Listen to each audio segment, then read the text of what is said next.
Okay.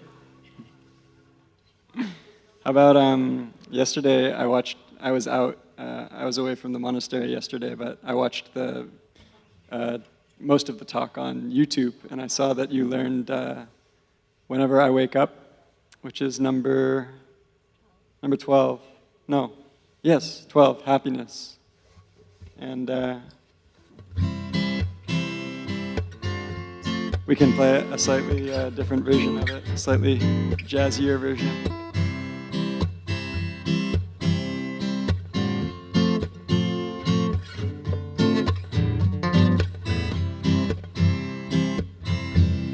Whenever I wake up, I feel happy. Aware of my eyes, I feel happy. Aware of my health, I feel happy. Because I have learned to look deeply. Whenever I walk, I feel happy. Whenever I rest, I feel happy. Whenever I rest, I feel happy. Because I have learned to look deeply. So fun, again. Whenever I wake up, I feel happy. Aware of my eyes, I feel happy. Aware of my health, I feel happy. Because I have learned to look deeply. Whenever I walk, I feel happy. Whenever I sit, I feel happy. Whenever I rest, I feel happy. Because I have learned to look deeply. So fast, but so fun. Which one? Simple things, huh? Okay. Sr.Đẳng Nghiêm here is feeling like she's in a rock and roll mood. She wants to play all the rock songs today. So we'll do Simple Things 22.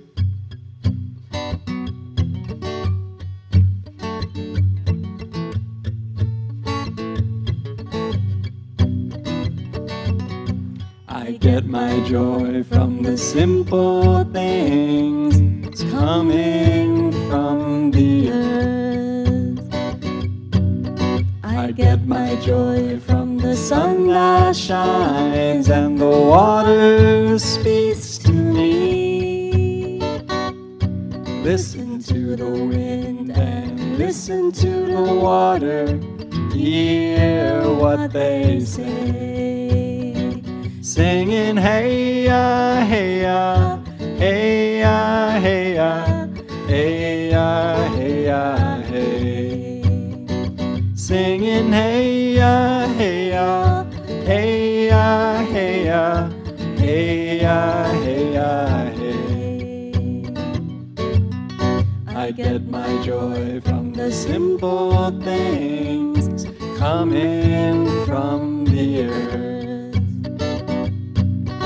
I get my joy from the sun that shines and the water speaks to me. Listen to the wind and listen to the water. Hear what they say. Singing hey ya, hey ya, hey ya, hey ya, hey ya, hey ya, hey.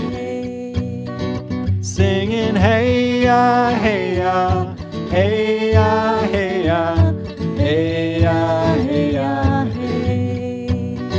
Singing hey ya, hey ya, hey ya, hey ya, hey ya, hey ya, hey. Singing hey ya, hey ya, hey ya, hey ya, hey ya, hey ya, hey.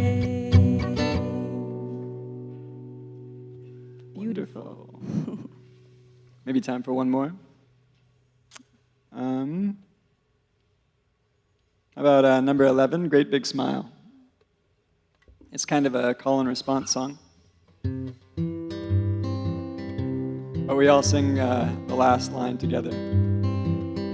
I am am a bird, I am a bird, a beautiful bird. a beautiful bird. I am the sun, I am the sun, the golden sun. the golden sun. I am the wind blowing in. The beautiful bird in the sun. We are one in a wonderful world. I am a seed, I am a seed, a tiny seed. a tiny seed. I am the rain, I am the rain, gentle rain. gentle rain. I am a stream, I am a stream, carrying carrying a the tiny seed in the rain as we change in a wonderful world. I am a note, I am a note, a simple note. a simple note. I am a song, I am a song, a peaceful song. a peaceful song. I am a I child, am a child, great big smile. great big smile. I am a note in a song, sing along in a wonderful world, in a wonderful world.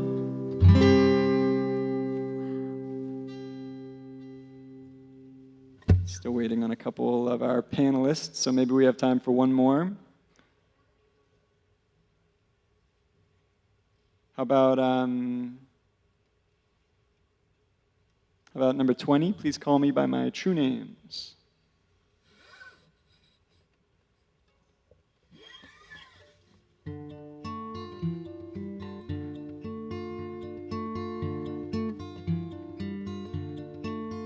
My joy's like spring, so warm.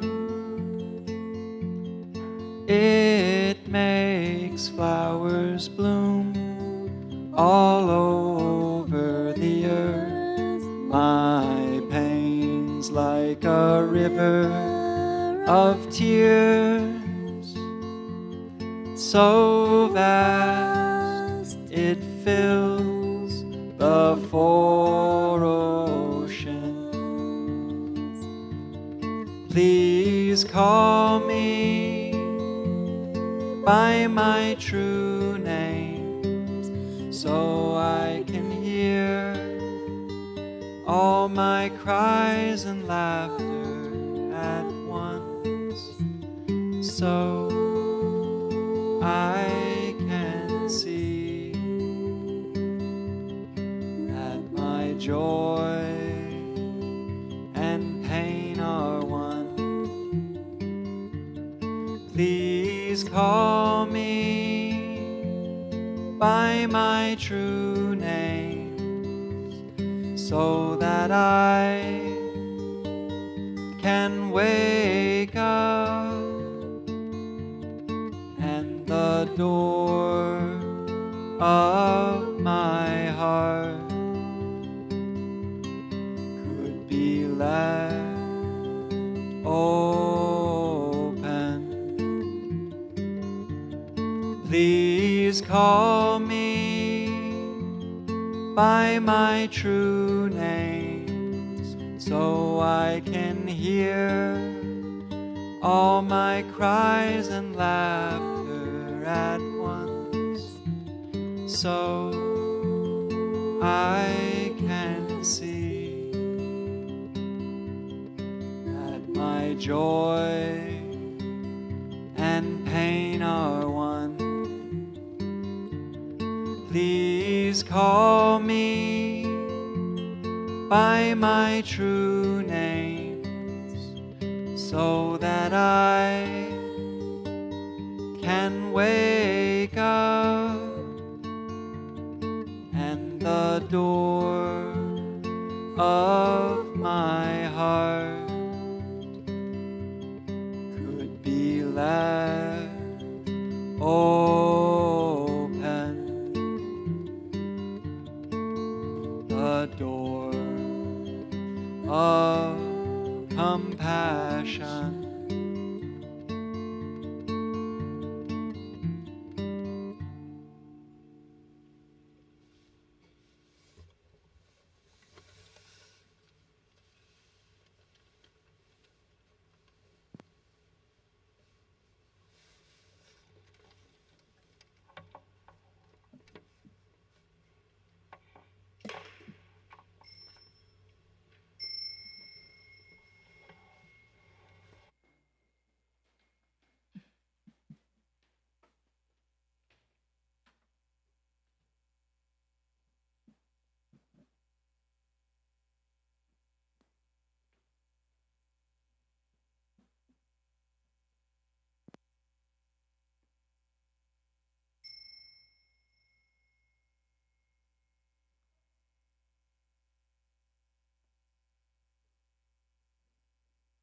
Dear friends, there are more empty seats towards the front rows.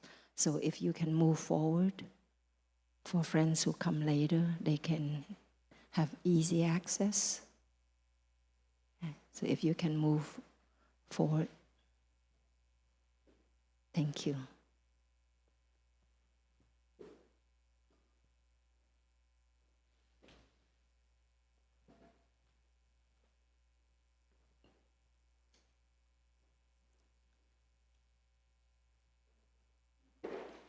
Let us enjoy our mindful breathing, whether we are moving or sitting still. We can come back to our in-breath and out-breath, smiling, relaxing our body and mind, practicing non-waiting. We'll enjoy 3 sounds of the bell together.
Dear beloved Thầy, dear beloved community, we know you're still here and we're very happy.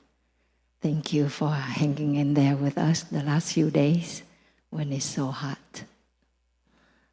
Today we have a session of questions and answers, and I've been asked to introduce ourselves to the community. Actually, I just discovered this morning that I'll be on a panel with Thầy Pháp Dung and Thầy Pháp Lưu. We pretty much grew up together in the monastic life. Thầy Pháp Dung, brother Dharma Embrace, is 2 years older than me in the Dharma. And Thầy Pháp Lưu, brother Stream, is 2 years younger than me in the Dharma. So we, over the years, living in Deer Park, we have experimented with our own practice as well as with each other. In the practice, in the building community, we've challenged each other. We've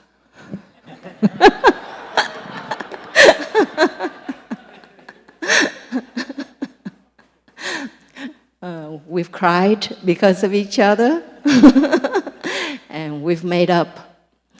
And so we know each other's strengths and weaknesses.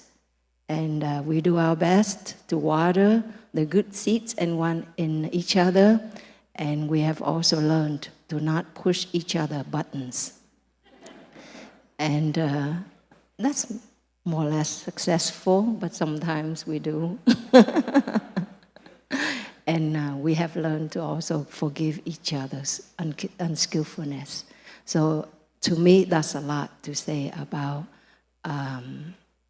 a community, to say about my brothers and sisters, what we've been able to go through together.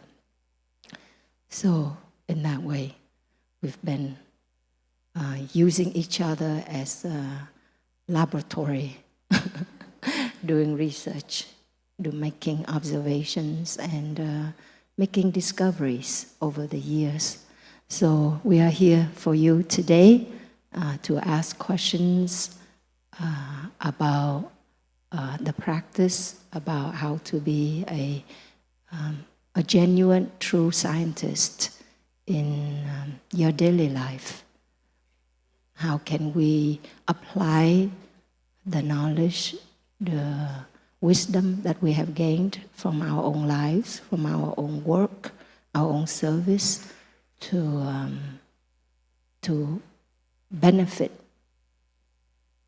ourselves, the community, and the world at large.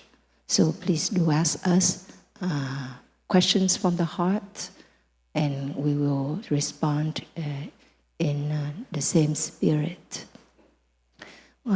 You can come up and sit on the side and wait, and one by one we will take that honorable seat, and we'll listen to one sound of the bell before we ask our questions.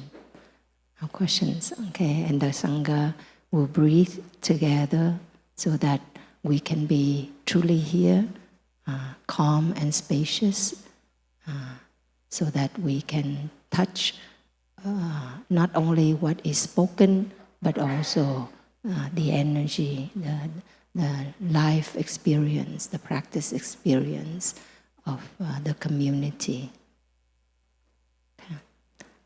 With that, I would like to invite at least some of you who already have your questions. You can come up and sit. If you are shy,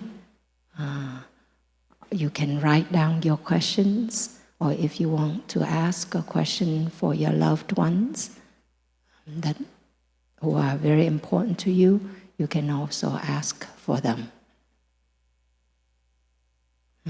I just want to caution, don't ask anything too technical. You can ask Uncle Google for that. You don't need to come to the monastery for that, okay? All right. Okay, the first person.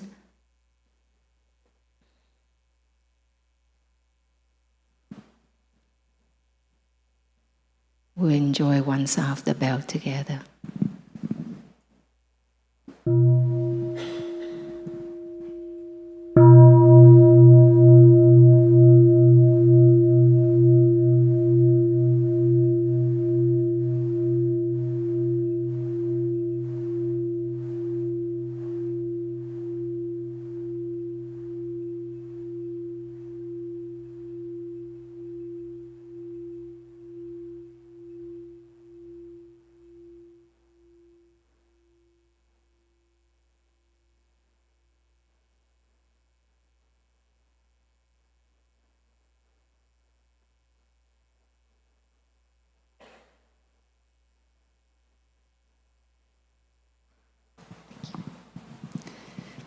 Dear Thai, dear teachers, dear Sangha, I was wondering if you could help me understand better when we might need to allow painful seeds in the store conscious to be allowed in the mind conscious in order to take care of them.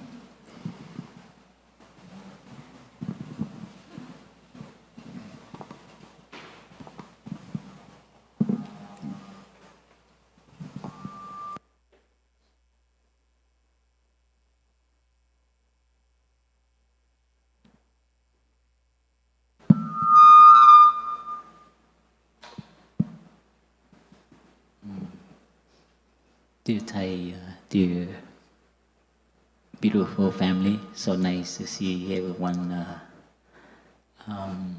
enjoying this cooler hall. Looking at everyone, you look so beautiful. Thank you for the question, and it's a very important question.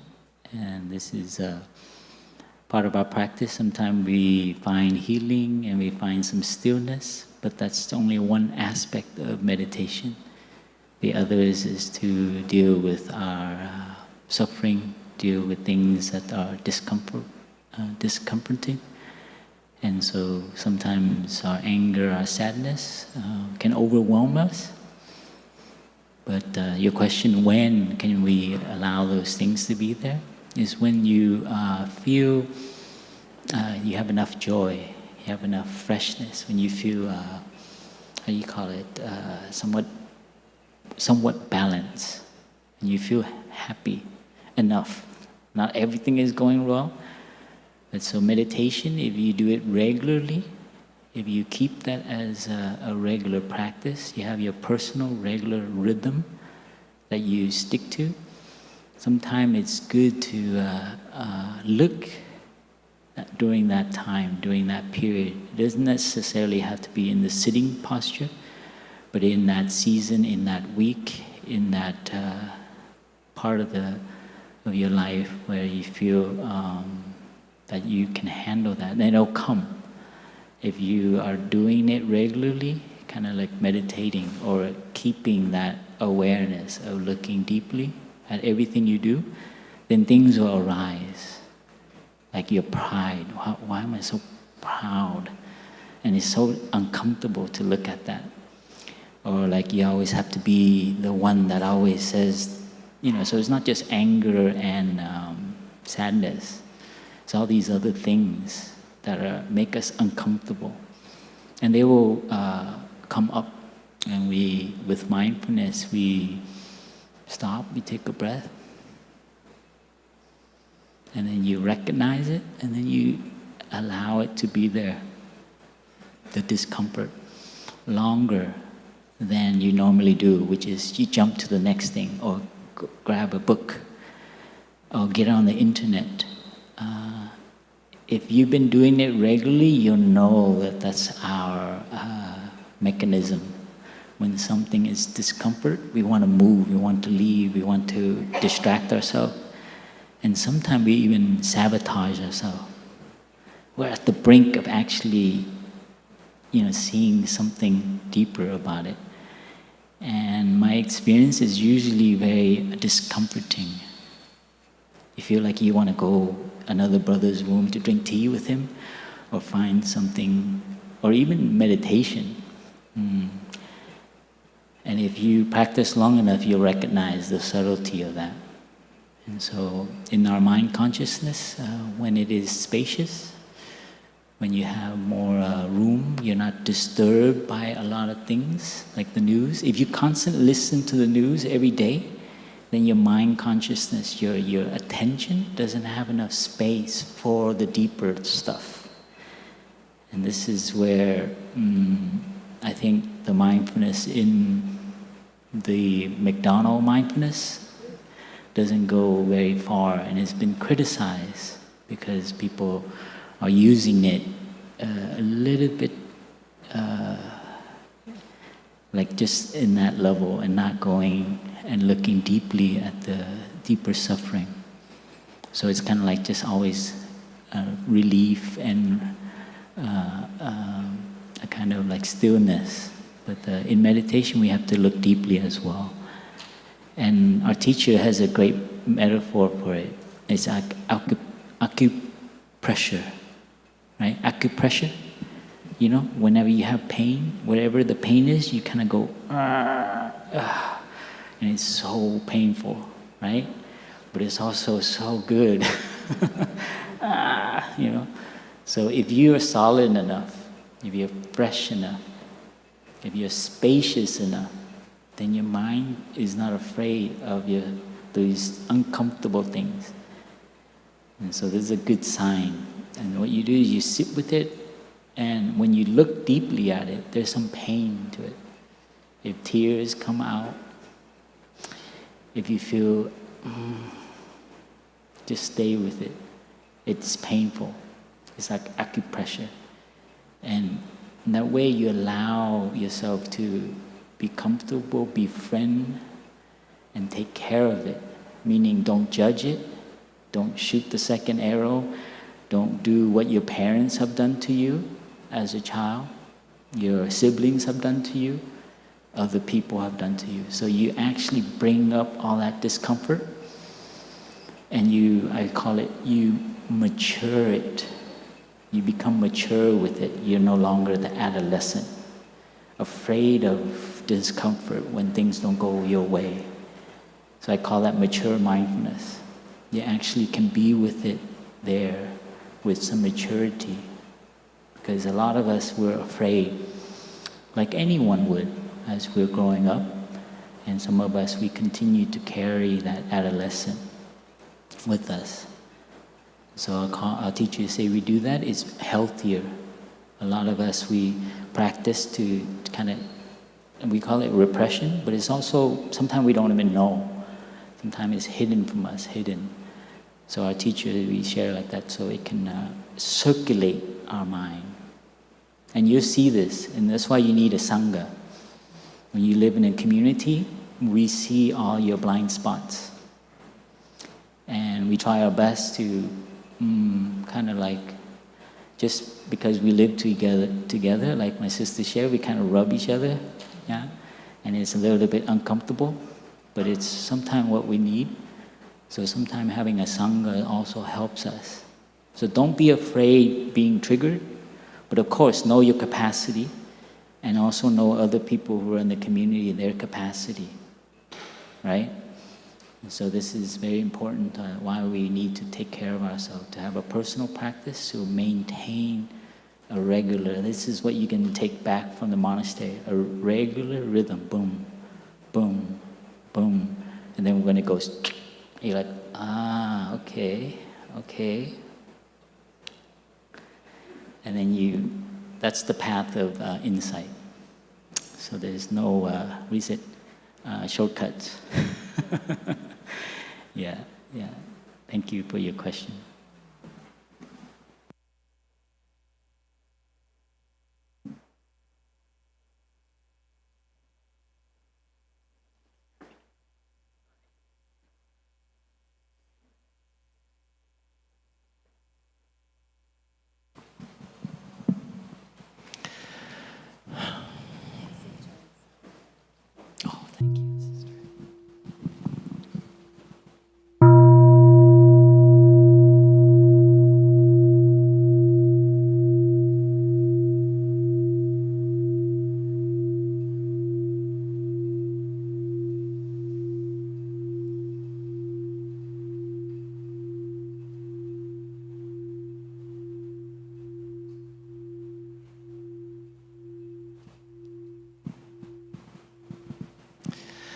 Dear Thai, dear teachers, and dear Sangha, my question comes from a Dharma talk that I had the pleasure of watching on YouTube several months ago, given by Pháp Dung, that has been puzzling me for a long time because I clearly didn't understand the message.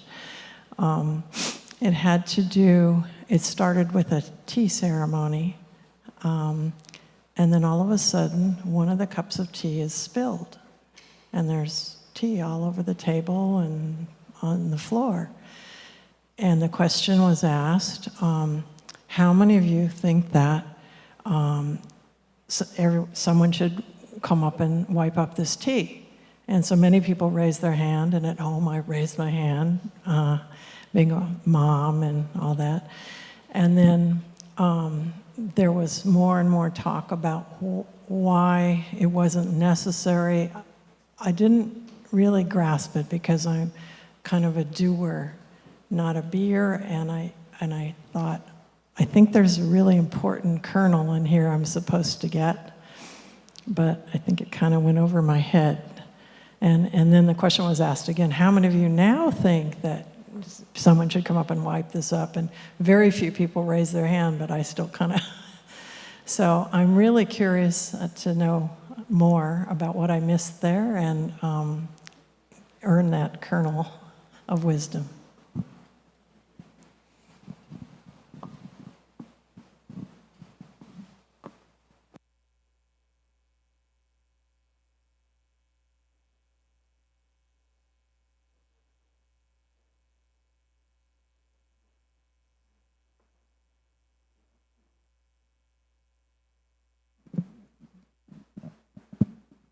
I take disclaimer, I'm not responsible for everything I say. Is that possible? So I asked Sister D to save me. Dear beloved Thầy, dear beloved community, I did not watch I did not listen to the talk, but I can visualize the situation as you were describing it, talking about being a doer. There's a term that describes us. We are human beings. We are human beings, but somehow during the course of evolution, we have forgotten the being part and we have become the human doings. Yeah. And as a result, actually we have done a lot of damage to ourselves and to the world. When you see something spilled, immediately a stress response is provoked. Your heart beats faster, your whole body tenses up, you have certain perceptions. So my practice, living in the monastery, sometimes we're sitting, eating in silence, and a sister or a lay friend will drop a dish, a plate, and that makes a very loud noise. So I watch my mind. In the beginning, I would think, who's that? That's so unmindful.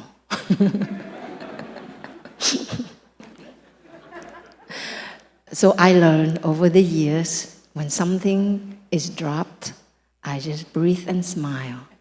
If in that moment I'm willing to go clean it up, then I'll gracefully stand up and do walking meditation towards that, and I'll clean it up. But if I'm not up to it, then I'll just sit there and smile. And so in that way, if all of us practice like that, actually the person who dropped the plate will not feel so bad, so clumsy, so out of place, and it doesn't trigger stress in the whole room, but the room can maintain peace. And of course, always there's somebody will stand up, will know where the broom is, where the towels are, the mop is. So in that way, we can clean it up in a very peaceful, mindful, and accepting way. And so we can see our tendency to fix things up very quickly when things go wrong. But we know it's done out of anxiety or despair or judgment. And those states of mind, yes, things do look neater, cleaner, but actually the mental mind, the mental state is not cleaner and neater, it's not more spacious, but we actually accumulate more judgments and praxis. And so there are times in a community when we go through difficulties as a community, or I go through a difficult time. Personally, I've also learned to lay low and not to react, not try to speak up, which I still do sometimes. And every time I speak up reactively, I see that even though I may have good intention, it usually causes more damage, more harm than good. And it causes a resistance, a reaction, although others know that what I'm saying is not wrong. But it triggers their stress response, it triggers their, it threatens their ego as well. And so that in that way, good intentions don't always bring about good results. But if we can all practice our own part, being calm, being spacious, and when we speak, think, and do things from that space, it's much more constructive, much more beneficial. Things might take a little longer to resolve, and yet meanwhile, we can cultivate harmony and acceptance, and that goes a long way. Okay, so our practice is to help us to be the human beings, to come back to our true nature more and more, so that when there's something happen, we don't react, but we respond from a place of the here and the now. We see the situation as it is and not through the lens of the past. Thank you so much. I hope that sheds a little light on my brother's challenge. He does things that provoke reactions, and then he'll make a disclaimer.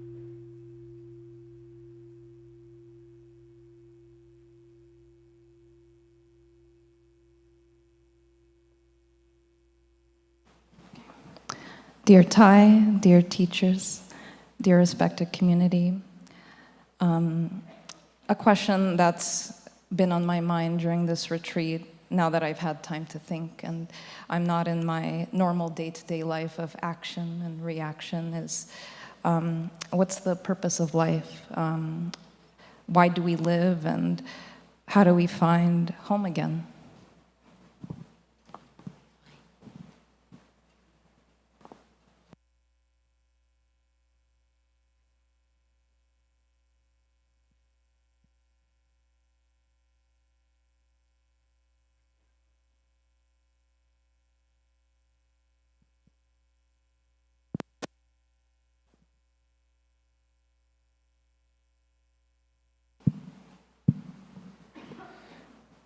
Yeah, thank you for this question. It's very dear to everyone's heart in the hall here. And I think there are many, many ways to answer this. And so I think my experience is that I build meaning in my life by what I think and say and do. And so that's another way of saying I'm cultivating happiness in every moment. when I was in college, I had a professor, he assigned us a book, and the title was, "What Are People For?" And I love, it's a very great book by an American poet, Wendell Berry, but apart from that, I just love that question, because I think we don't ask that question enough. And we need to ask ourselves, what are we here for, more often? Because just like my sister shared, we assume that we are here to do things, and we see people around us doing things. And as children, I ask myself all the time, why? Why are they doing those things? What is it for? And I feel like at some point, as a teenager, I stopped asking that, and I just started doing what everyone else was doing, and trying to get some joy and happiness from that. But there are many things that I did that I watched others doing that didn't bring me happiness and joy. And so I think most of my 20s was recovering from those things that actually were bringing a lot of negative elements into my life. And learning what was truly meaningful for me.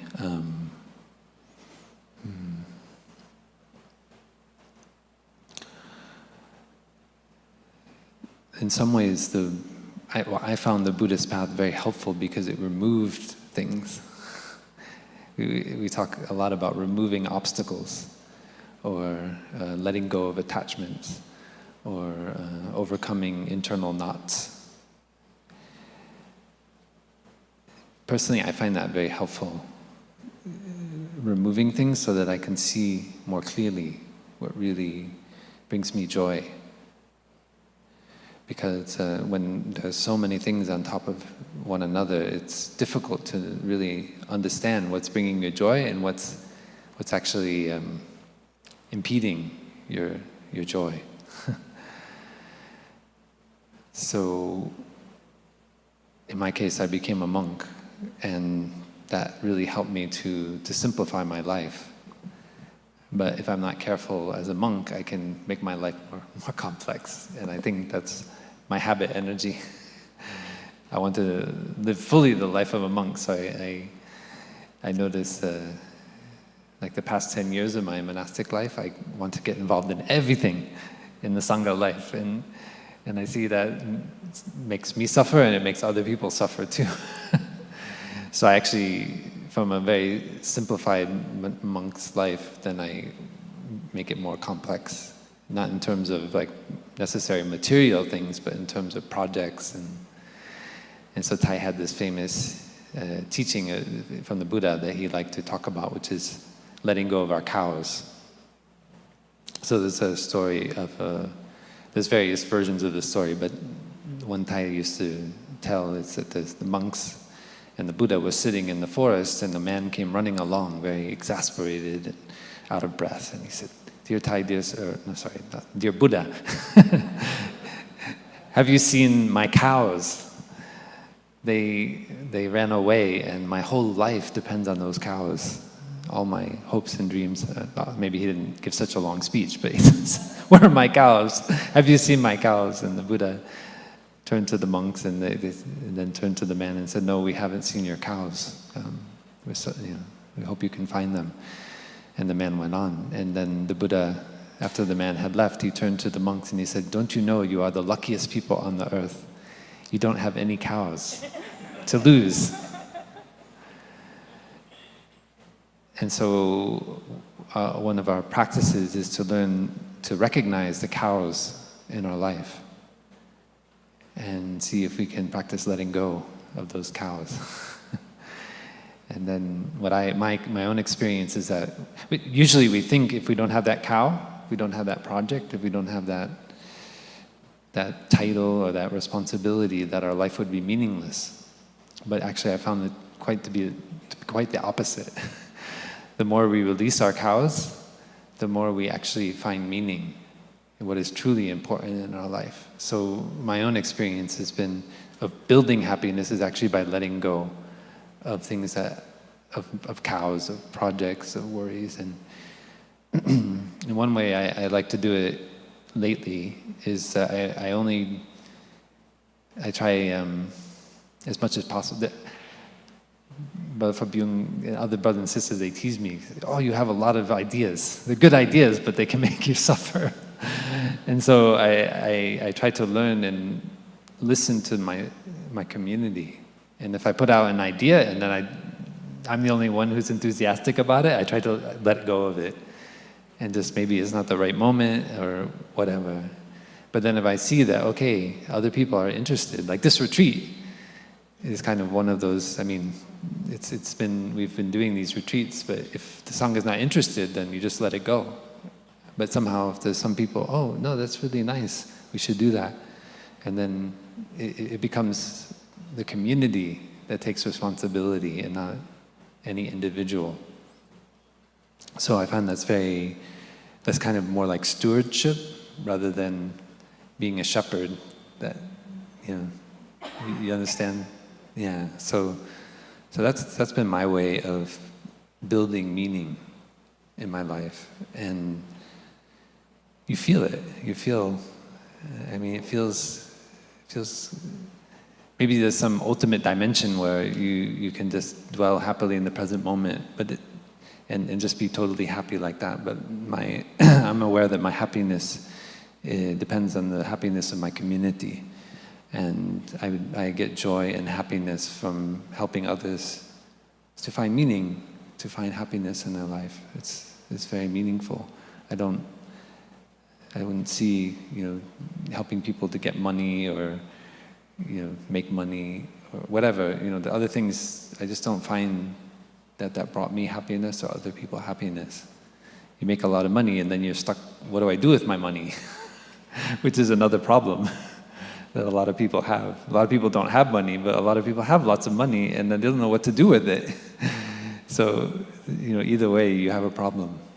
So, helping to let go and just find meaning in the simple things. Like we have this song, Simple Things. It's very beautiful. Okay, good luck.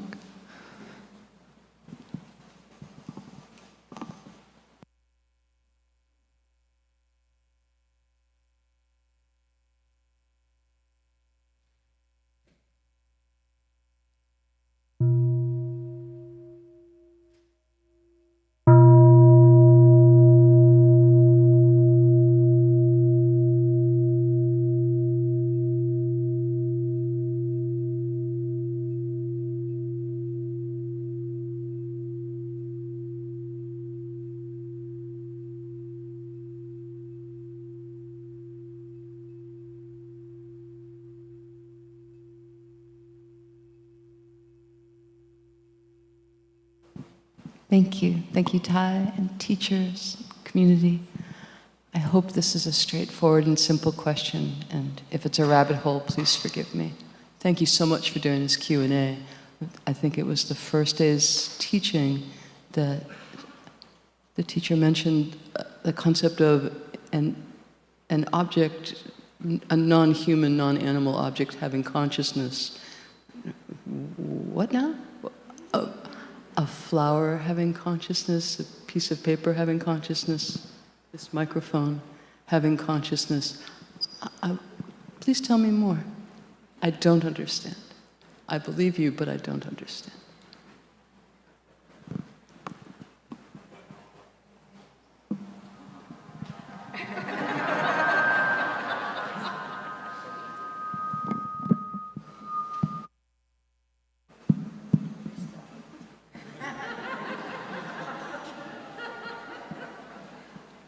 Dear Thai, dear Sangha, thank you for your question.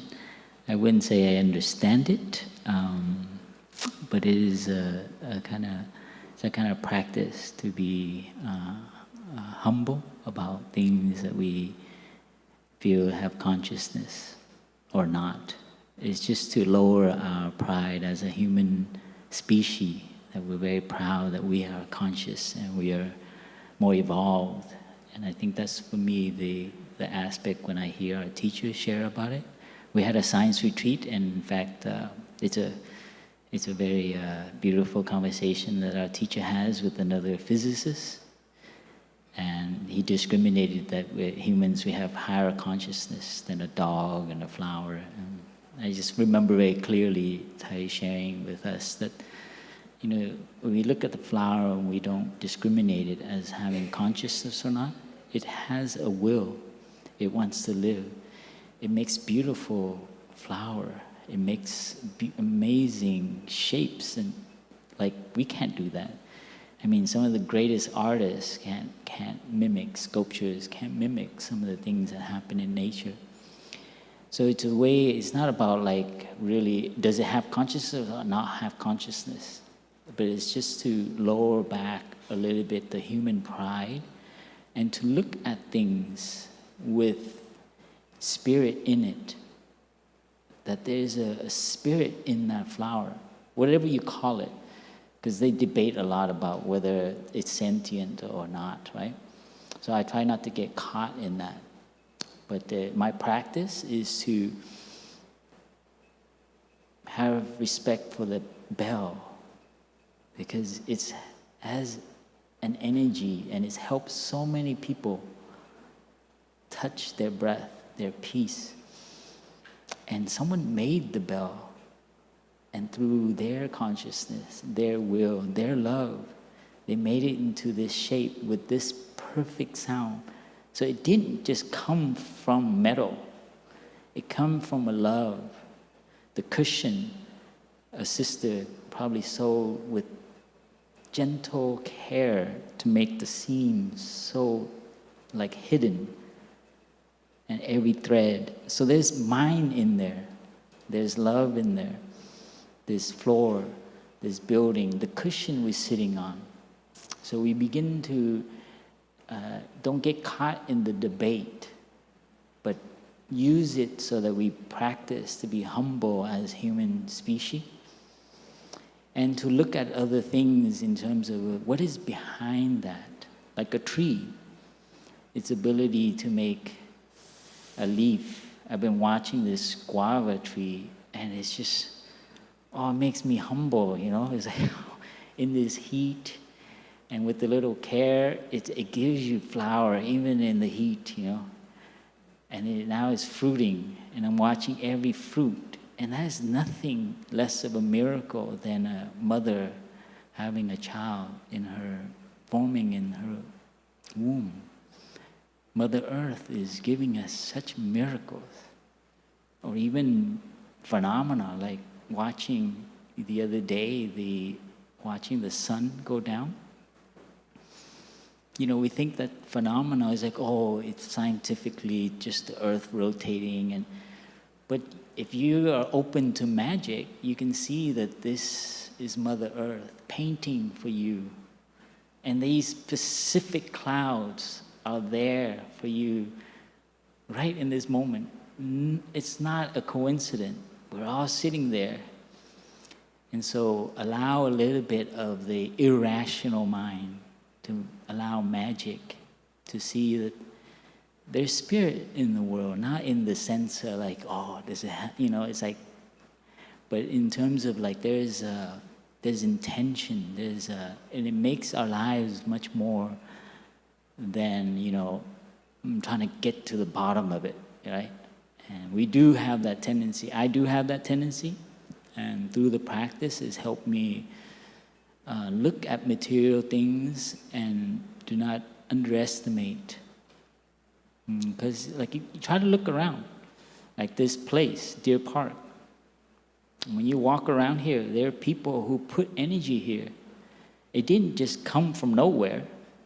It didn't manifest, So the universe, the physical space that we have, there's a dissolution of things breaking apart, but there's also this beautiful intention in the universe on this planet of forming things, and they all come very close to having consciousness, having mind, having love, having intention. When you eat today at lunch, eat like that. Respect the broccoli. It didn't come from nowhere. There's intention behind there. Someone cut it. The fork you're using. So you do that, you have reverence. You have gratitude for everything you have, you wouldn't waste a single piece of rice. Because you know someone had to bend down and sweat in a rice field to pick that. So if you live like that, then it's not a debate of whether it's material or spirit, but it's a practice so that you don't underestimate and think we're more higher evolved. Because without water, without broccoli, without oxygen, without the trees, without the rivers, the clouds, the sunset, they all make us who we are and our lives more beautiful when we can allow a little bit of the irrational, nonsense, magic. And children have that. That's why I love working with children. They have it, but adults tell them to change. So if you play with children, you'll know they're very nonsensical, irrational, but full of wonder, curious about everything. And as we grow older, we get educated, we get civilized, get domesticated. So this is something, I know it doesn't sound right, but I think I enjoy practicing to look like that.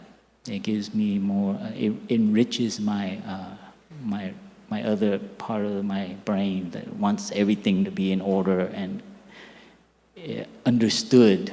The certain things, it's nice to leave it and allow, don't touch it, allow just the wonder. So that's more experiencing it rather than getting it. So when sometimes we go, oh, that's not a sunset, the earth is rotating, oh, that's 8 minutes away, oh, it's just a play in the atmosphere, the colors are not really like that. Your thinking mind, your rational mind is like, oh, and you're like, okay, just drink your tea. I was like that, you know, so my education trained me like that. And meditation now helps me to just lower the volume in that thinking and rational mind a little bit. I hope that if it's not helpful, then don't take it. Just let it go. Otherwise, continue with your practice and your own discovery and what that means to you. Yeah, so thank you.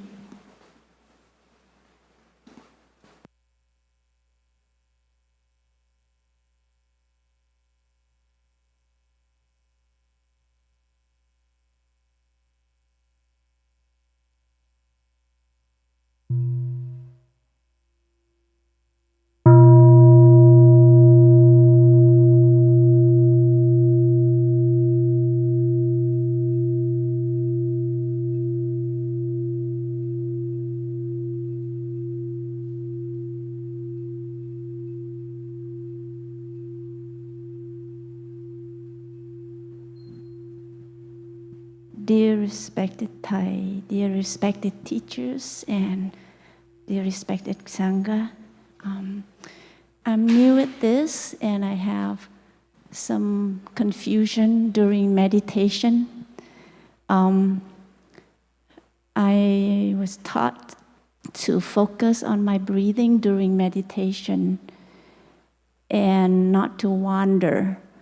But what if I have feelings that arise? I'm supposed to follow it. Wouldn't that be a distraction? And my second question is, if I spent time to meditate on a certain aspect, let's say this morning we meditate on our parents, do I focus on my breathing? Or am I kind of like focus on my parents at that time? And then what if some feeling about my own parent that is strong, that comes up?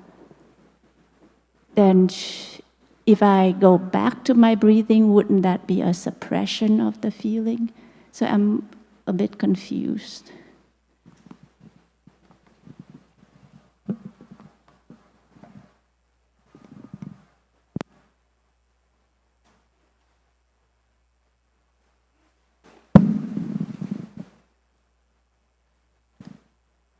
Dear beloved Thầy, dear family, this is very pertinent to us as practitioners, meditators.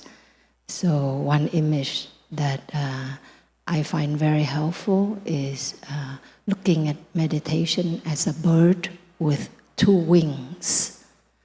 One wing is stopping and the other is deep looking. So when we learn to, the practice of stopping means to stop the mind from being lost in the past, being lost in the future, our anticipation, anxiety about the future or the trauma or the what could have been of the past. And also we learn to stop our mind being lost in the projects, in the things that we are engaged in. And that practice of stopping is possible because we bring the mind back to the breath, to the body.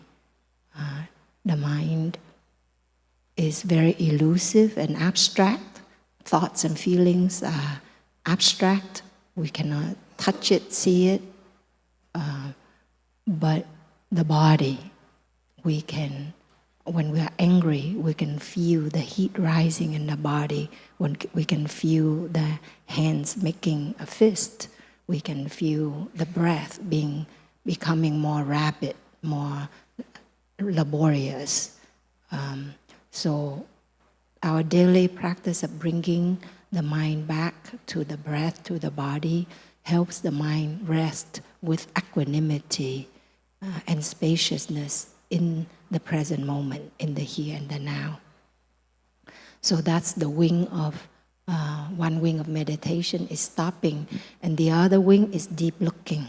Means we look into things to see them as they are. And this is truly, I see that the Buddha was a true scientist in the sense that he always made simple observations of what's going on. He would watch the body, the phenomenon of the phenomenon of the body, the changes in the body. He would watch the arising of thoughts and feelings and just simply watch them. And when you think of, we think, oh, if I pay attention to my breath, then how can I watch my feelings? But think of a light. When you turn on the light on an object, like we turn on the light, you can see the orchids more clearly. But not only can you see the orchids, but you can also see the table. You can also see the people around it. So the light of awareness, of mindfulness, when it is turned on, when it is on more and more consistently, not only we see our breath or our body, but we also see the tension in the breathing, the tension in the body. We also see the arising of thoughts and feelings that may cause the breath to become shorter, more laborious, louder, more uncomfortable, etc. You see, so we turn on the light of mindfulness. We cultivate it so that we can see things more clearly as they are, and not through our habits, our lens, of notions, of presuppositions, of assumptions, of discrimination and preferences. So being able to see things as they are in real time, that is the true work of a scientist. And as meditator, one of my sisters mentioned that we are our own, we are the subject and we are the object. We use the mind to understand the working of the mind and the reality that the mind has painted, as the mind is the painter. So we learn to understand why is the painting is in such a way, why is it dark, sober, why is it bright, why is it in a certain combination. We learn to understand it, you see. So we train, if you train to come back with the breath more often, with the sounds of the telephone, the church bell, the sirens, pleasant sounds, but also unpleasant sounds in your life. If you learn to breathe, you also learn to calm your mind. And the autonomic nervous system is not always so reactive, always so hypervigilant. You really calm it down. There's wisdom in our autonomic nervous system. It's always scanning the environment, wanting us to be safe. And especially for those of us who have experienced trauma in our lives as children, as young adults, or as adults, we become very hyper-vigilant, and we always want to be safe. But we get caught in our trauma response. And so the crisis is no longer there, the danger is no longer there, but we're stuck in this mode of either, a fight. We fight all the time. We fight with ourselves, we fight with our loved ones, we fight before we understand completely what is being said, what is being done. Or we flight all the time. We run away from ourselves, we run away from relationships, we run away from what we're capable of realizing, because we're afraid of failure. So we run away before we fail. So it's like, or we freeze. We talk, we laugh, we do things, but we are frozen from within. So being able to watch the breath, we learn a lot about at what level of stress response we are in, and watching our body. We see the body. The breathing carries the past. It reflects how much trauma we have had and how much we have been able to resolve or not resolved, you see. And also when we learn to sit still and then you breathe, the foundation of a meditation is mindful breathing, mindful of the body. So that whatever that is arising, that light is on, and you focus and you see everything that is around it. If you don't have mindfulness of your breath and of your body, it's just sheer aimless thinking. And we do that throughout the day anyway. You don't have to set aside 20 minutes to have more wandering of the mind, right? So the very simple difference between a true meditation session and just aimless wandering of the mind is whether we can anchor the mind in the breathing, in the body or not. And it does wander, and just bring it back, come back, come back, come back. And when the mind is present and is spacious and calm, resting peacefully in the breath and in the body, when you bring up an event in the past, you watch it. There is a distance because you are the observer. You're watching it. In that moment, you are not going through a stress response, not fighting, not flying, not freezing, but you're watching it. And in that way, you are changing your brain. You are changing the neural network, the neural pathway in your brain. Before every time a sight, a smell, a sound, a conversation, a thought will trigger you to go through the whole stress response physiologically. You go through, and that is why we relive the trauma again and again, and it doesn't heal with time. But in meditation, like my brother was saying, when you are calm, when you are happy, when you are spacious, and you watch the event, something that happened many years ago, or just yesterday, or just a moment ago, but you can breathe with it, you can relax it, that's a different neural pathway. And you change your reaction The event happened, it's still the same, but your response is different. There's peace, there's mindfulness, there's calmness. You are building a new neural pathway. And more, when you look at it, it will not trigger a trauma response in you anymore. But you can breathe, you can smile, and you can say, yes, that was what happened in my life in the past. And I have gained many lessons from it. I have made peace with my mother.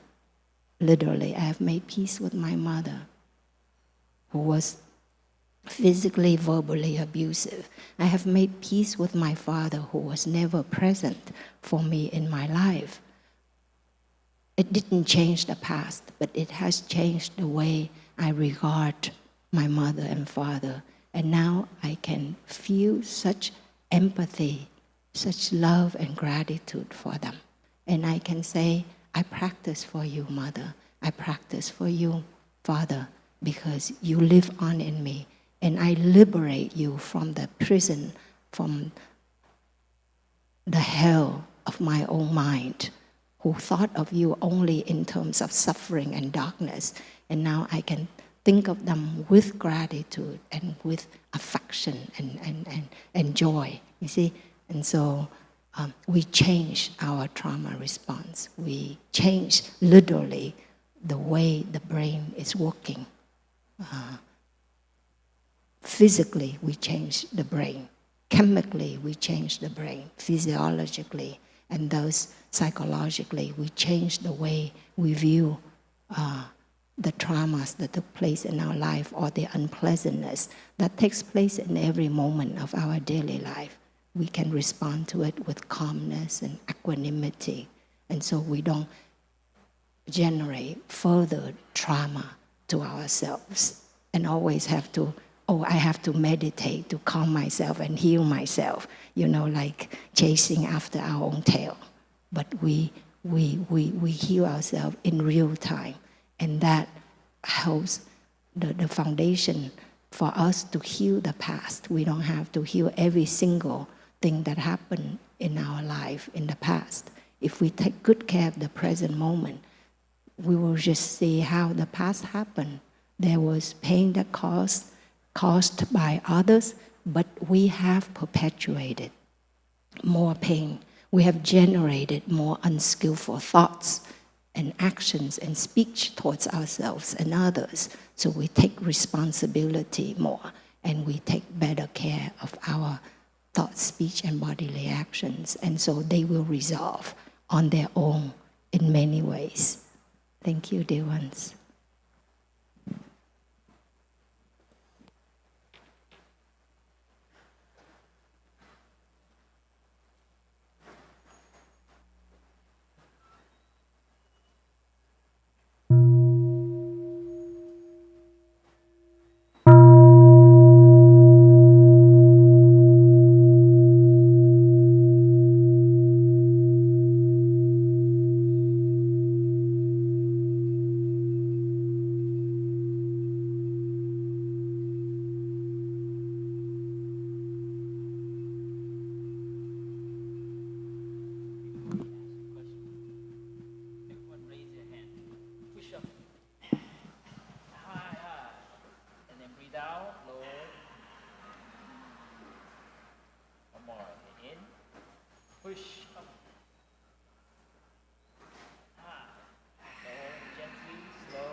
Keep it up. Breathe in to one side. Breathe out, back to center. In to another side. One more.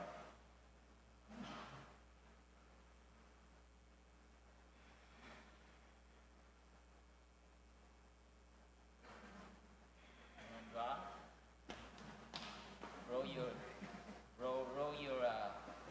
shoulders. Try to touch your ears, back. Reverse. Smile to your body. Smile to the Sangha body.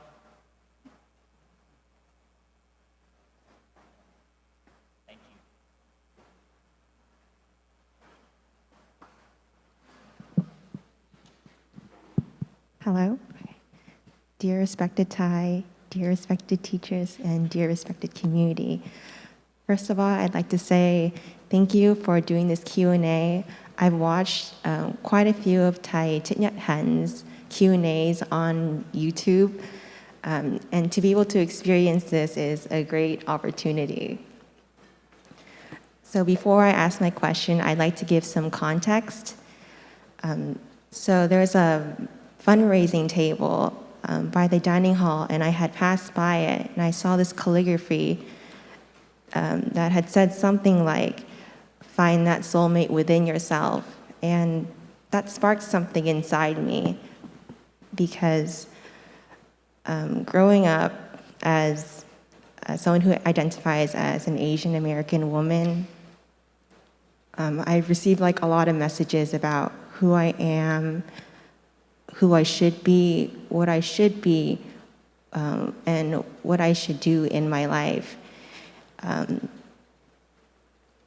And the concept of like finding a soulmate, a lot of that is attributed to trying to find like a romantic soulmate or even platonic friendships too. And I found that a lot of that is trying to seek a soulmate like outside of myself, like find something externally and finding that in someone else.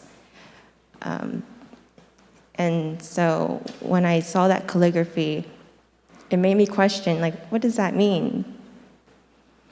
And now, again, my question is, what did that calligraphy mean? Something like find your soulmate within yourself. Thank you.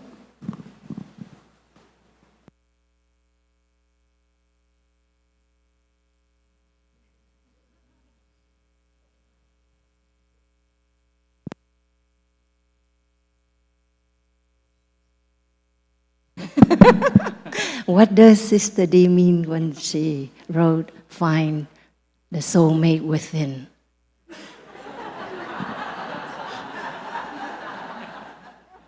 No, it's like in the sutra when the Buddha gives a teaching and then one of his disciples gives a commentary. Yeah, we are laughing because Sister D is famous for giving Dhamma talks on this topic, and so. But she is insisting that I respond. Maybe I need to practice finding my soulmate. Is that okay if I? Okay. Yeah, so in Vietnamese there's an expression tri kỷ, and in Thai translated that as soulmate, and he gave that teaching specifically with regard to being a soulmate of the Buddha. So throughout Thai's life, there's a very beautiful poem that expresses this, but called "Looking for Each Other," or "Looking for the Tathagata," or "Looking for the Buddha," you could say.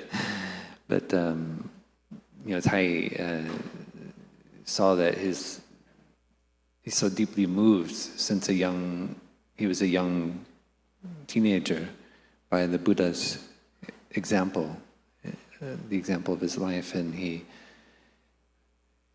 saw that his whole life he's trying to find the Buddha. But actually, the Buddha is within him, and in that poem he realizes that he doesn't have to search anymore. And so he gave a series of teachings, which I found very, very deeply moving, which are the product of his deep looking into the Buddha's teaching, and specifically those things that have been not so helpful in the history of Buddhism, the directions where some students of the Buddha got caught in specific ideas or concepts and then became kind of lost in arguing and discussing about the Buddha's teaching rather than putting them into practice.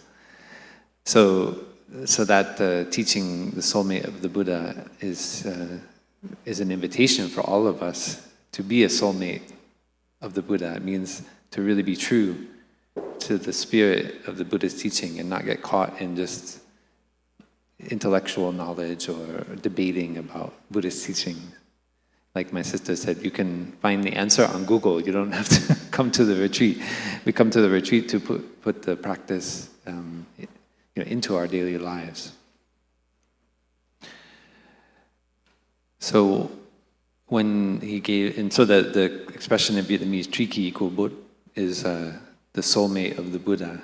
So that's kind of how that came into our community's awareness, is teaching on soulmate.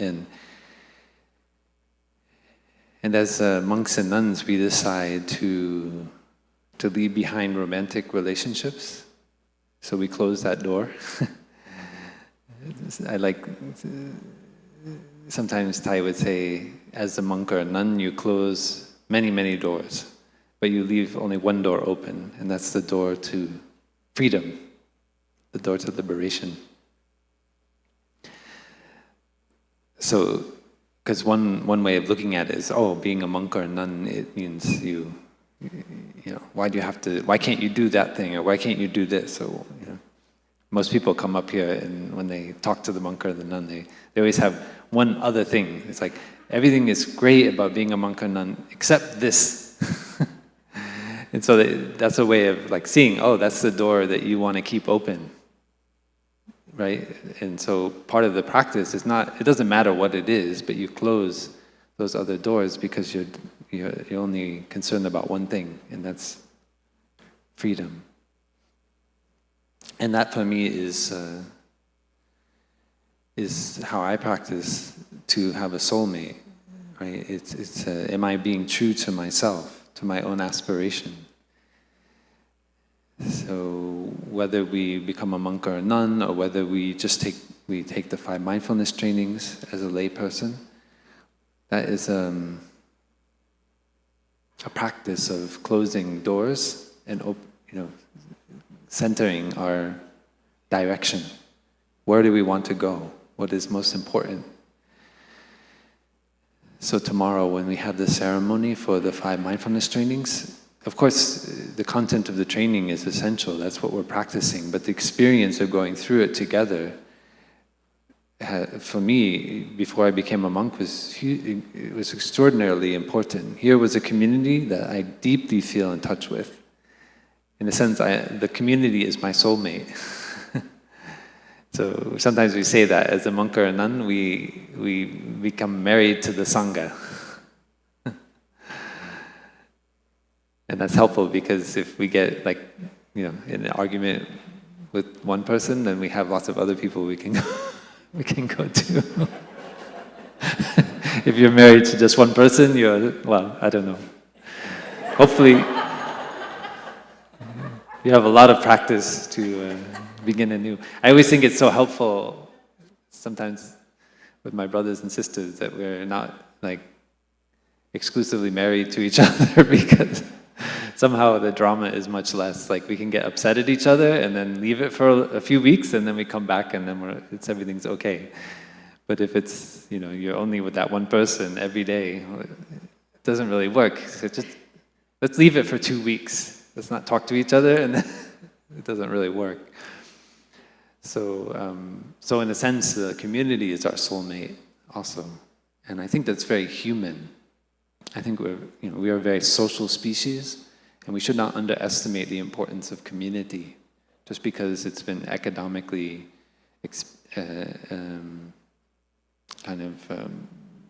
convenient for us to arrange ourselves in these kind of boxes down in Escondido and San Diego and live in these isolated little plots of land. It doesn't mean that that's the ideal, or that's even a helpful way for human beings to live together. I feel the village is much closer to what feels right to me. And since I was a young person, I don't say I spent so much my energy looking for a soulmate, but I did spend a lot of time looking for community. And community is very, very important for me. and that I'm in contact with my community on a daily basis, and that I'm learning from my community and getting feedback, and there's a relationship, and many relationships which are built over time. So personally, finding community for me has been the practice of finding a soulmate. And I see all my brothers and sisters in some way as a soulmate. And also see it, my 5 skandhas, like we learned yesterday, my body, my feelings, my perceptions, my mental formations, my consciousness are also my soulmate. And I want to live in harmony with them. So that means I take care of my body. I don't disrespect my body. I take care of my feelings. I don't disrespect my feelings. I recognize them and I give them full citizenship in this journey. And I know they're there to help me to understand myself better. And the same is true of my perceptions, my mental formations. But I don't get stuck with them. So I think being a true soulmate, whether it's with a partner, whether it's with a community, whether it's with ourselves, the important thing is we don't get stuck. Because to the degree that we get stuck, we lose our soulmate. Because somehow, it's like Pháp Dung was sharing, there's an energy, there's this kind of spirit in things. And for me, it's like the flowing water or the waves on the ocean. You can't grasp onto it. No matter how hard you try to hold on to it, within each one of us, there's a kind of grasping hand. And it's always trying to hold on to things. And it can't ultimately do it. Because our body is impermanent, our feelings are impermanent, our perceptions are impermanent. So we learn to flow with sometimes we call it the 5 rivers, of the river of our body, the river of our feelings, the river of our perceptions, and so forth. Because it helps us to not try to grasp onto them, but to just let them flow. And this is being a true soulmate to ourselves. So recognizing our attachment. So there's a kind of phrase, when you love someone, let them go. And I think that's the spirit of a true soulmate, whether it's within ourselves, in another person, or in the community. We sometimes just, especially those things that we are able to let go of, but deep down inside those things are like, no, but I want to hold on to this. Those are the things, that's where the real spiritual practice, I feel, starts, when I get to those things, because I can do a good job of like letting go of things in my daily life, and my brothers and sisters say, oh, yeah, you practice very well. But there are those things that are really deep down inside, like, I don't want to let go. Like, sometimes with Thai teaching, I can feel like that.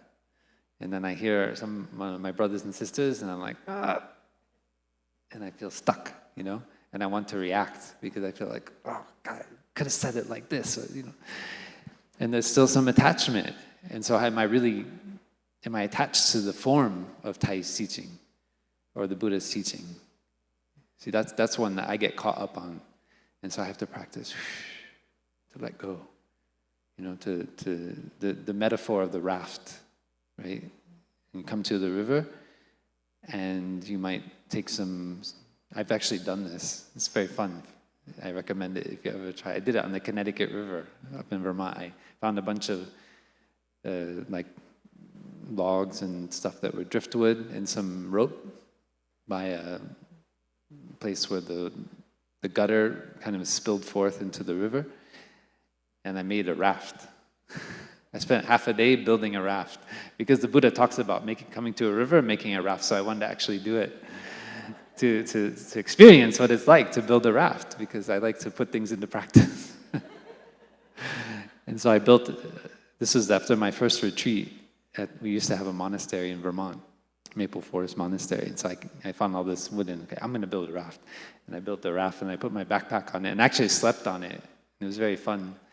this otter was swimming around me at one point, and I just kind of drifted, and I woke up the next morning on the other side of the river. And the metaphor the Buddha gave is that when we come to a river, we can build a raft to cross to the other shore.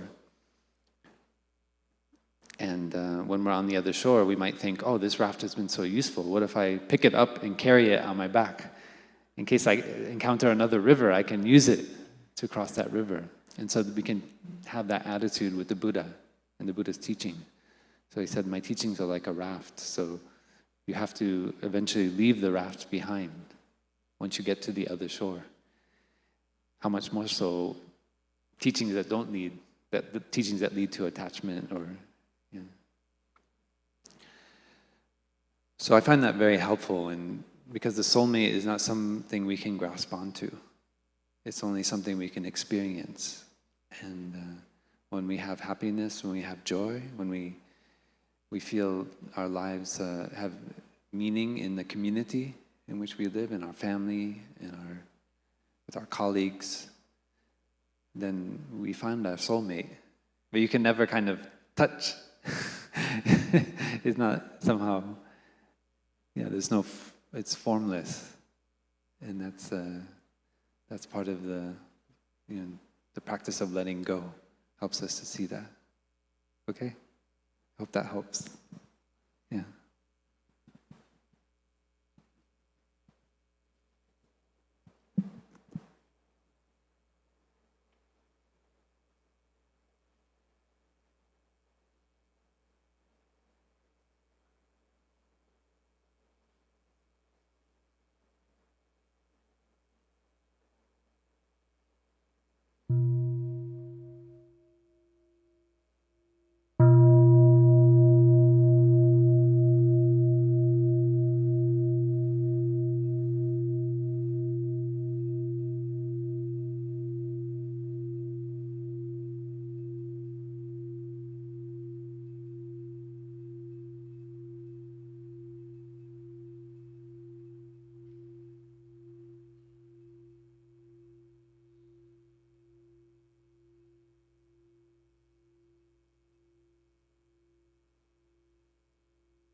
Dear Thai, dear respected teachers, dear Sangha, my question today is about sitting with seeds. You spoke earlier about some of the most valuable lessons being on the other side of the resistance that we sometimes have when a seed comes up. So my question is, how do you discern between a time where it is natural and organic to invite the seed to go back down and the time when you have some resistance to really sitting with what probably most needs to be sat with?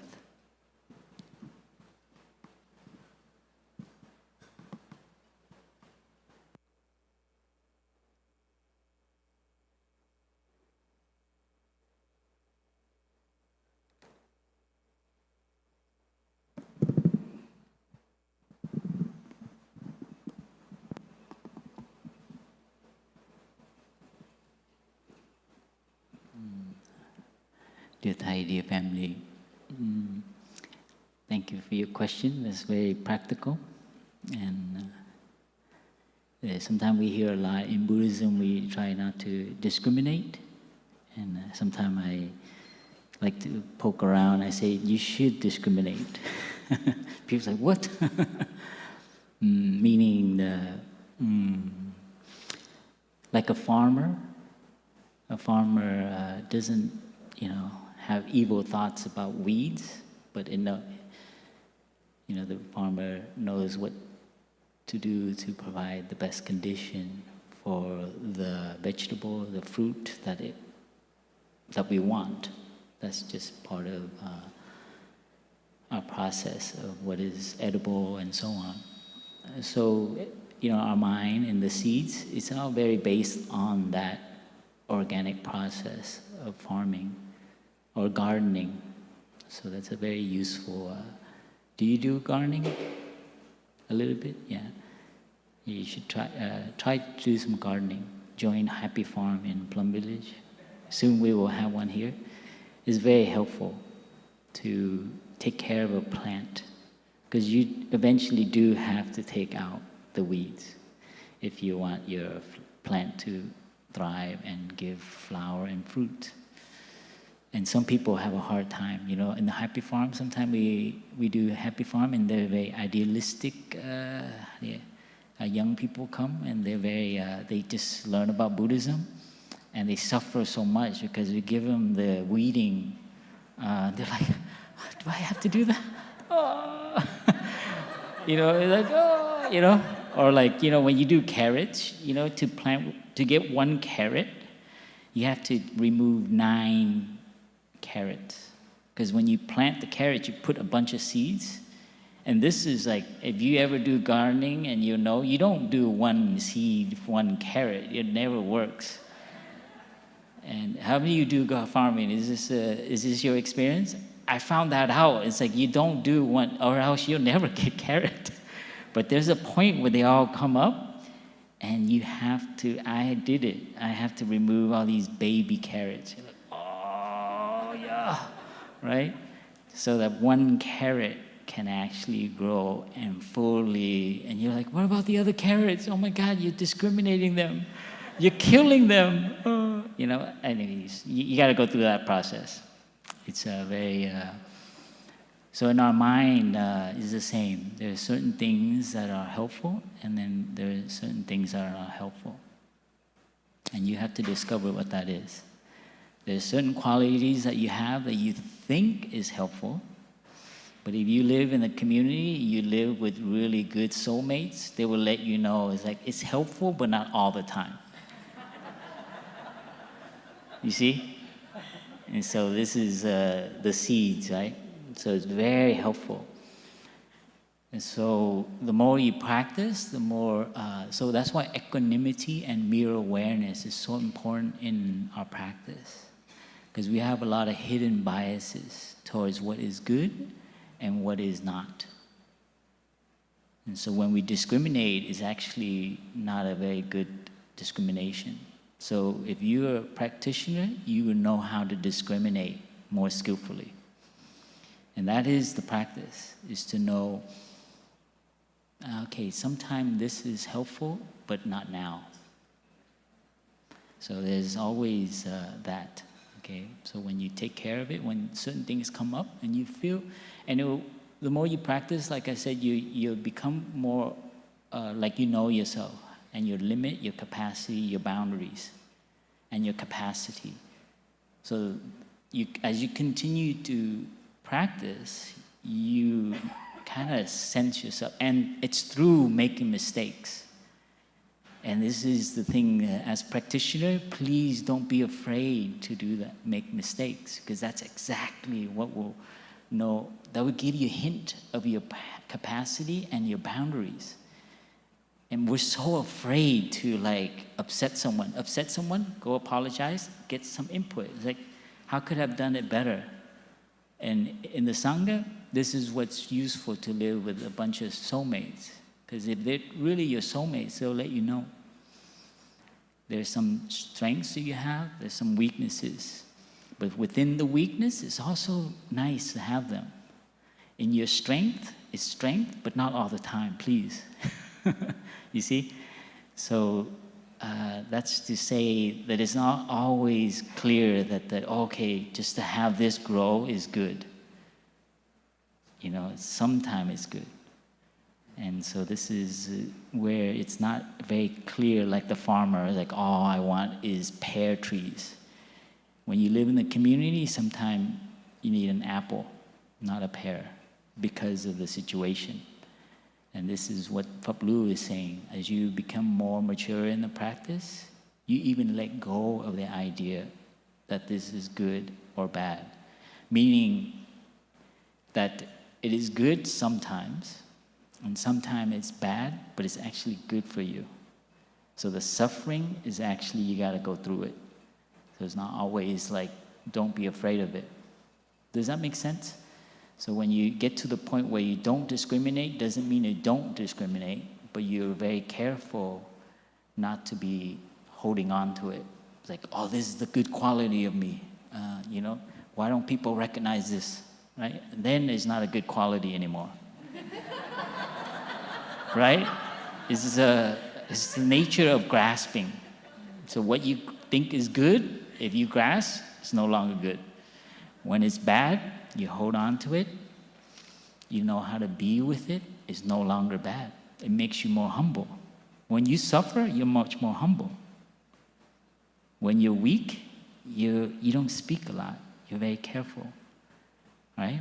When you're confident and you know everything is going well, you're not very considerate. See, so good and bad, you have to, that's where mirror awareness, equanimity, it will teach you something deeper, and you'll be freer. So I don't know if that answers the question, but it's a little bit about handling the seeds. It's not always, we do this diagram, positive, positive, negative, negative, before diligence of like when to water something good. And you do that. You try to cultivate wholesome seeds in you. And the ones that are not so wholesome, not so skillful, you don't let that bother too many people, especially yourself. And you have wonderful qualities, manifest that. So those are very basic, the 4 diligence. Look that up, and you'll understand more about that practice.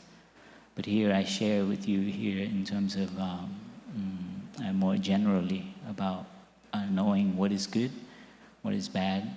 Some friends are not helpful because they water seeds in you of self-judgment or negative way of looking at the world, and the news as well. So it makes us have, like, we think the world is like, a certain way depending on what we feed ourselves with the media. And so these are and please find Dharma friends, soulmates. It's very important on our journey. Yeah, thank you.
Dear Thai, dear Sangha, dear teachers, thank you so much for this opportunity.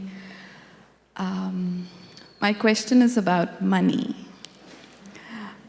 I long to be in skillful relationship with money. A friend once said, have enough money so you don't have to think about it. And I still think about it. And that doesn't mean I don't have enough, but I think it's so much fear is embedded in talks about money, retirement. Is your retirement catching up, and is it enough? And the world will change. Will the world be around tomorrow? I don't know.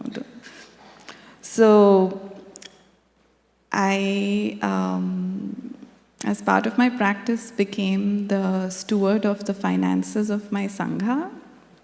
And I say I shepherd the resources. So it's a bit of a mix.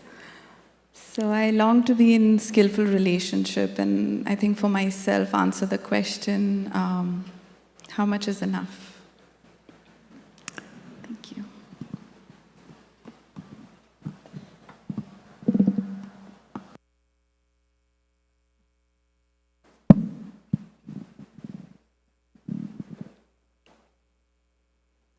Dear beloved Thầy, dear beloved community, as a nun, as a monk in Deer Park, we have gotten a promotion. So we have $70 each month as our monthly allowance. So it was $50 for many, many years, and now it's $70. And I have to tell you, I always have extra money.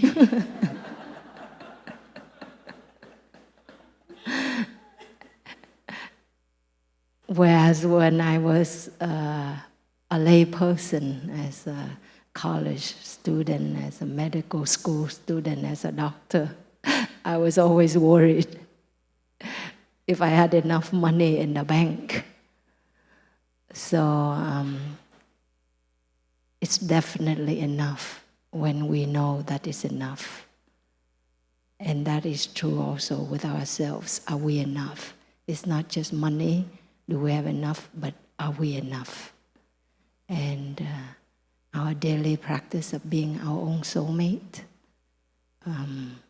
helps us to say, yes, I am enough, and I have more than enough. When my mother disappeared, she was only 36 years old, and I was 12 years old. One day, she was going to the market to sell clothes as usual, and she never came back. And she had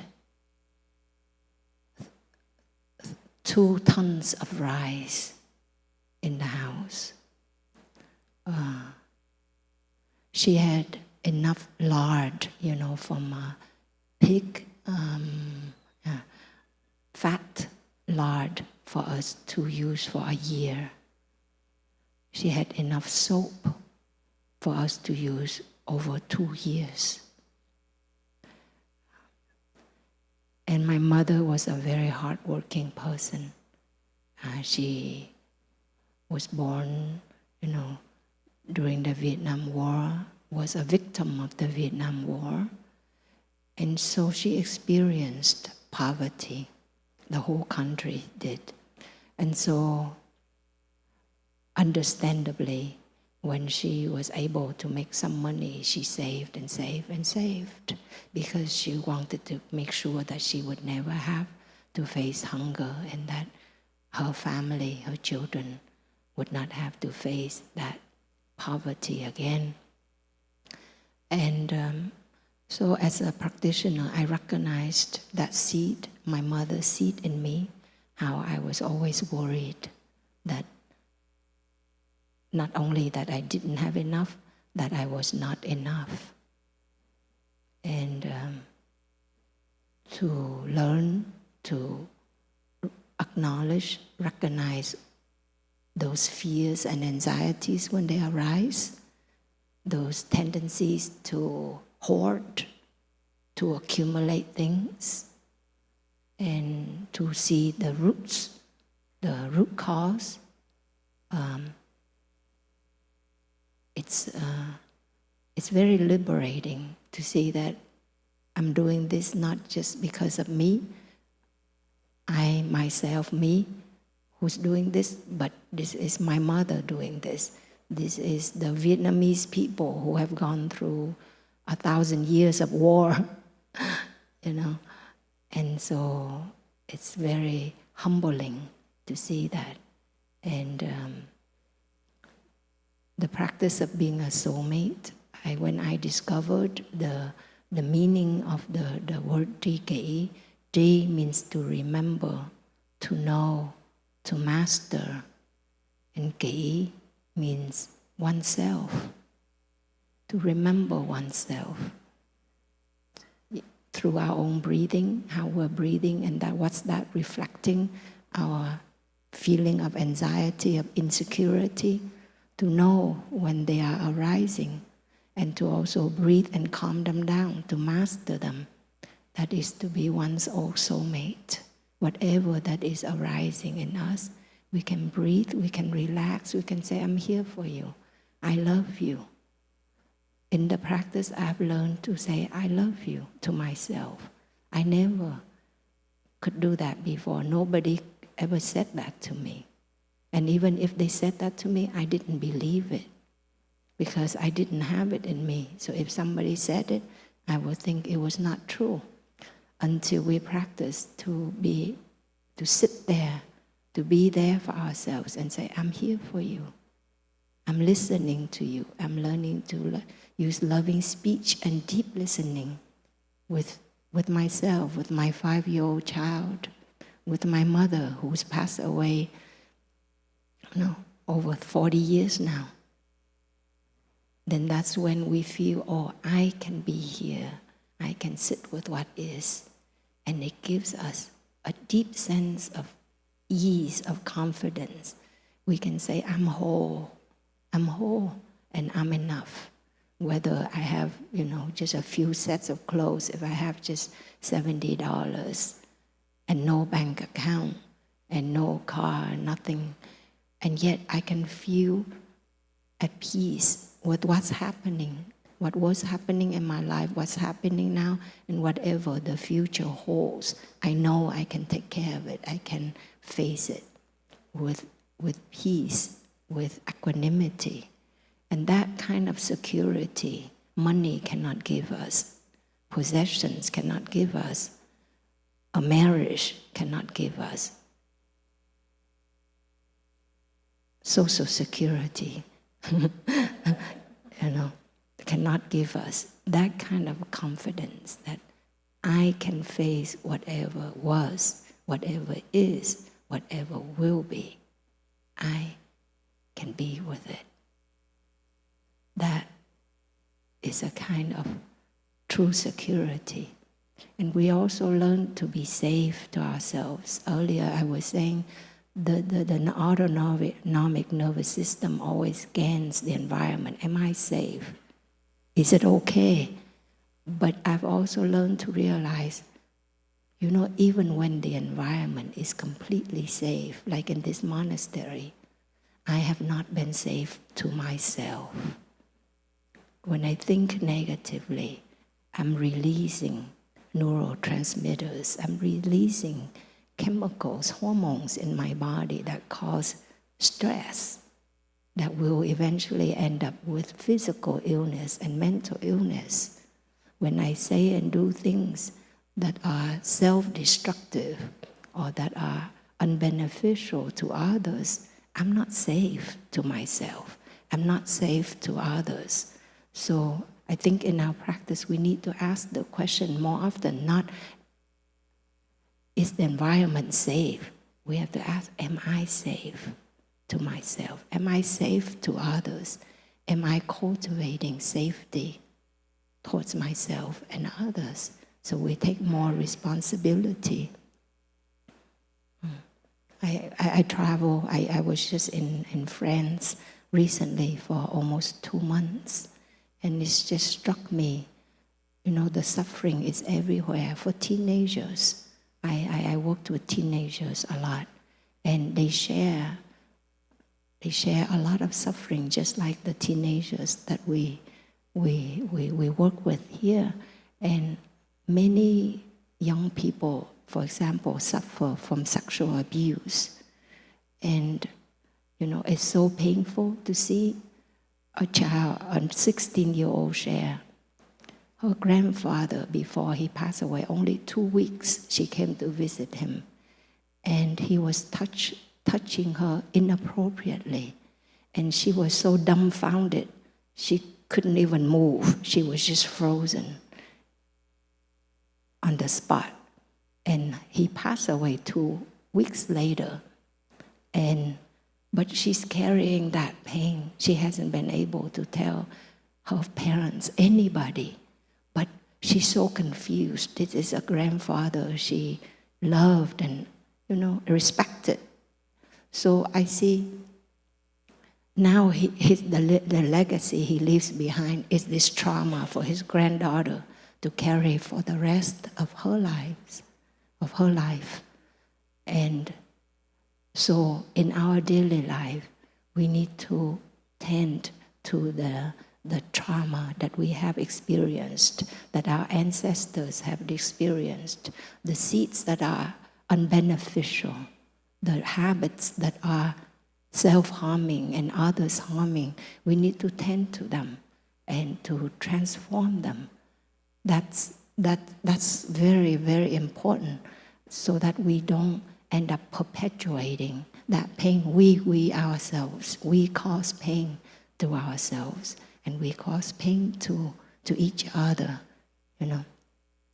And I just want to point to this what you call this, the decoration our sisters and brothers did. You see that there's this half of this with this lighter color, and the half is the darker color, and you see the lotus blooming, and it's a very deep teaching on interbeing. You know, I have the bean here. I have to use it since I brought it. And you can see there's the half light and the half dark side, and on the light, on the half white side, there's the black, and in the black side, there's the white dots. This is in that, and that is in this. This is because that is. My mother was like that, so I am like that. My ancestors, the war was like that, so I am a victim of the Vietnam War. So we learn to see the collective energy, the collective influence in our daily thought, speech, and bodily actions. And only with contemplation, with stopping and deep looking, can we, regard them with more equanimity and transform them bit by bit, so that from that mud, from that suffering, the lotus flowers can bloom. The lotus flowers are very fragrant, but in every fiber of the lotus, there's mud. Every fiber of it. So when we see that nature of interbeing, this is in that, and this is because that is, we take more responsibility on our own healing, and at the same time we know our own healing is the healing of others, and that is the greatest gift, security that we can gain. No money or social status can give us that. Yeah. Thank you, dear ones. I'm aware that this is now 12:20, but I do want to give the brother a chance, because so far all women have asked. So even though we have two brothers up here answering the question, so is the Sangha okay for a young man to ask a question? Thank you. Please come up, dear.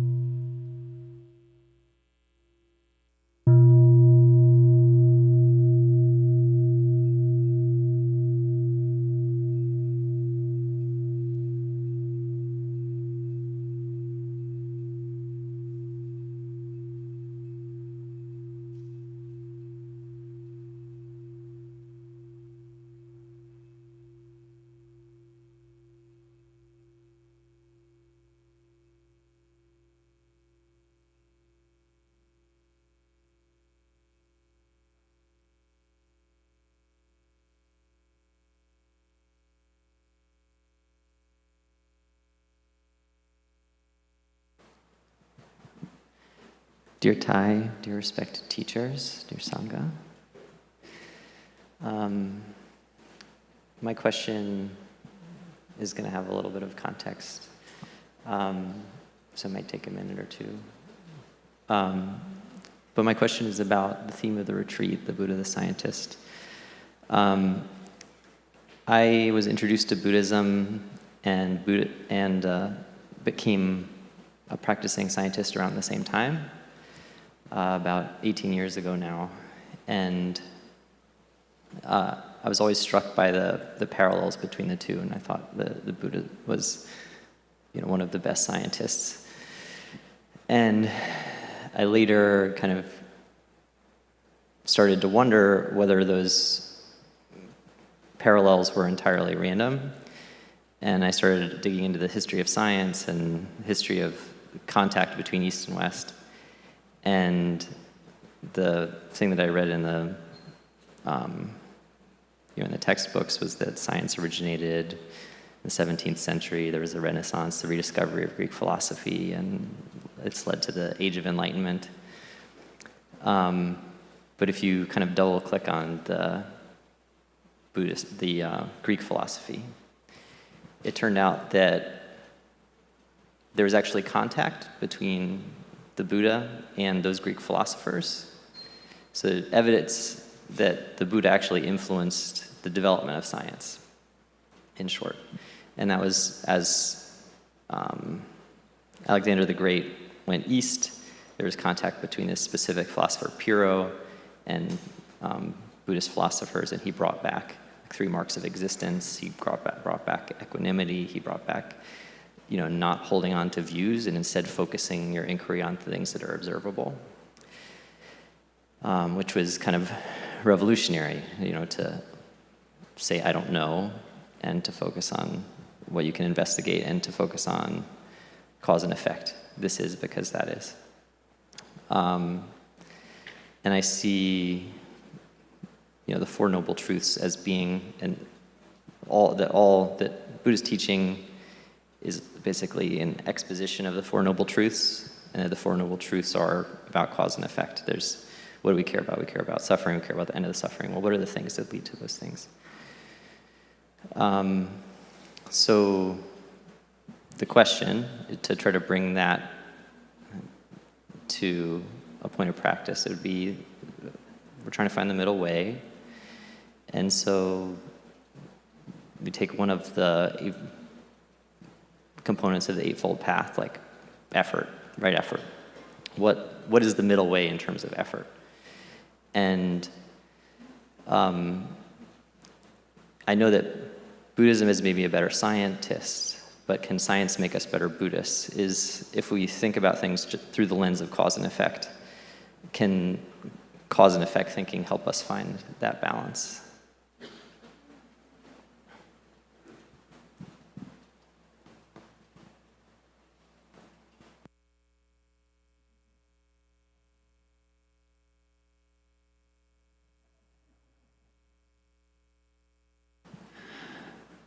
Yeah, thank you. Thank you for that.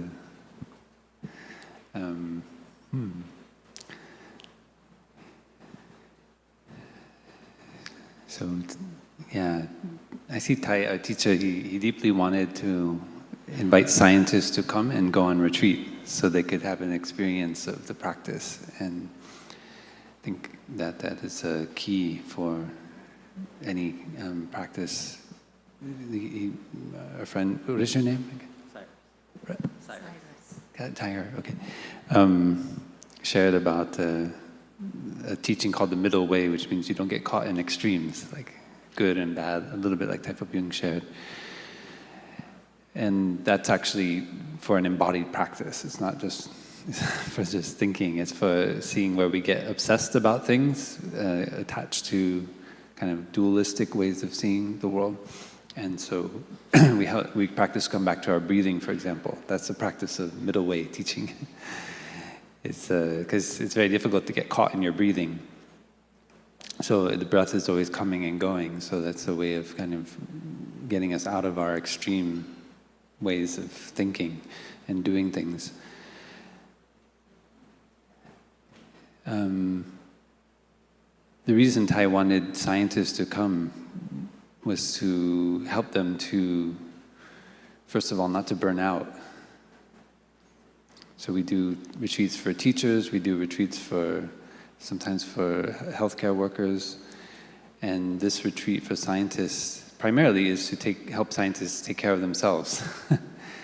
Because as scientists, we can get caught up in getting papers published, we can get caught up in trying to make a name for ourselves or get funding. And so there are a lot of traps as well in that profession. And I think Thai's spirit of science and Thai's own practice is to actually experience what we're studying.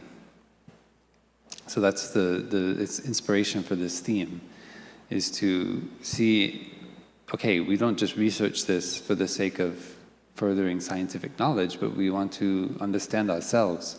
We want to put the fruits of our research into practice. And for me, that's the spirit of the middle way and the spirit of the Eightfold Path. It's always there's intentionality, like Pháp Dung was sharing. Too often, I feel in the West, our approach to science has been kind of utilitarian. And we research things and we don't know what is our intention. And that intention could be military, it could be commercial. But we kind of say, oh, we're studying this just for the sake of knowledge, but actually we need to look at what is our intention, like I showed yesterday, our volition, our deep aspiration. And the beauty, I feel, of the Buddha's approach as a scientist is that his intentionality is freedom, happiness, to help us to be more free and happy. And that is, I think, the kind of starting point of science. So we learn based on the evidence of our own practice, cultivating happiness, letting go of attachments, generating freedom. And we experience it ourselves, and then we do it in community, and we get the feedback of our fellow practitioners. And then that teaching then, for example, I remember we worked on a book for educators, and then a couple of years later, somebody in the Mexican school system, they hadn't ever been to Plum Village, they hadn't ever met Thai, our teacher. They got that book and they start practicing, and all the teachers start reading it and they put it into practice. And so we can look and learn from them, because here they've just had that book as a reference and they practice it. So we can learn about how can we make a better book available for teachers or scientists. So it's just an example of how through community we do evidential-based study. Of course, we're learning to do it in a more rigorous way, thanks to Western science, but primarily our motive is freedom and happiness. And so I think that's something that the Buddhist tradition can offer to the scientific tradition. So looking, what is like the ethical aspect of doing science, right? Our intentionality is important, because we cannot pretend like we have no intentionality. If we are driven because of fame, because of need for money or recognition, then that will manifest in our research. And like I really appreciate, it could be a really good idea, like Pháp Dung said, but you ruin it because of your attachment to it. And so, and that is something that happens in science, and perhaps you recognize that. So that is the spirit. So whether it's right effort or right mindfulness or whatever aspect of the path, the middle way means recognizing our intentionality. Like we are going in the direction of freedom and happiness, and we don't get caught in two extremes in our way of doing research. So I think that's a very refreshing. So I hope that these kind of retreats can continue here in Europe and everywhere around the world, so we can provide spaces for scientists to refresh their vision and their inspiration. Yesterday I was talking to one scientist, and she's sharing about how the teachings here are so consonant with what drew her to the path to study biology. And I think that resonates very deeply with me and with many others. Like, what is that spark that makes us want to understand the beauty and the wonder of the world? And how do we keep that alive as scientists and not get caught up in the industry, as it were, or like the kind of not so beautiful aspects of it. So that's the middle way for me. But I think we learn together, and we can continue to cultivate this kind of gathering, so we can continue to learn from one another. Okay. Yeah. Thank you for your teaching and your question. Dear family, also when we observe, when we do simple observations of what's arising, it helps us to not be caught by views, because in science, many times we research, we focus on areas according to our own beliefs and assumptions, and whatever fit our beliefs and assumptions, we use them as data, and whatever that don't fit, the anomalies, the inconsistencies, then we reject them or suppress. And so that actually impedes science until more and more people do research. Sometimes it takes hundreds of years, like neuroplasticity. It was already spoken of 200 years ago, but we didn't want to believe in that. We wanted to believe that the brain is very specialized, for example. But 2,600 years ago, the Buddha practiced with the mind because he knew the mind is, the brain is neuroplastic and it has plasticity, the body, everything is changing, is impermanent. So in that way, to have an open mind, we learn, we gain different perspectives, and we touch truth more deeply. Dear beloved community, so thank you so much for all of your love and patience, and yes, for your deep listening and very genuine questions. Let us enjoy 3 sounds of the bell, and tomorrow, Pháp Dung will offer a Dharma talk, and he will address some of the aspects that were not addressed thoroughly today. So if you have more questions, you can also put in the bell. Okay? You can write down your questions, okay, and put them in the bell, and our brother will do his best to address them tomorrow. Again, thank you for being so open-minded and being here with us.